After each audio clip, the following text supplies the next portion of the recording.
ጅርቱ ነጋ ጅርቱ ፈዩማ ዛሬ ደግሞ እንዴት የሆነ ነገር በኦሮምኛ አምጣ ለማለት እንደምንችል እንማራለን ማለት ነው።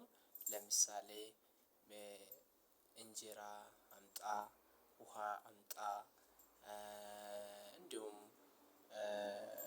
ቡና አምጣ፣ ሻይ አምጣ ኦር አምጪ ለማለት አምጣ ወይ አምጪ የምንለው በኦሮምኛ ለሁለቱም ጾታ ወይ ወንድም ሴትም ፊዲ ነው። ፊዲ ፊዲ ፊዲ። ስለዚህ ውሃ አምጣ ለማለት ቢሻን ፊዲ፣ ቡና ፊዲ ደግሞ ቡና አምጣ፣ ቡና ፊዲ። ምግብ አምጣ ወይ አምጪ ለማለት ደግሞ ኛታ ፊዲ፣ ኛታ ፊዲ ማለት ነው። እስቲ እናንተ ደግሞ መኪና አምጣ የሚለው ኮሜንት ስር አስቀምጡ። ጤና ይስጥ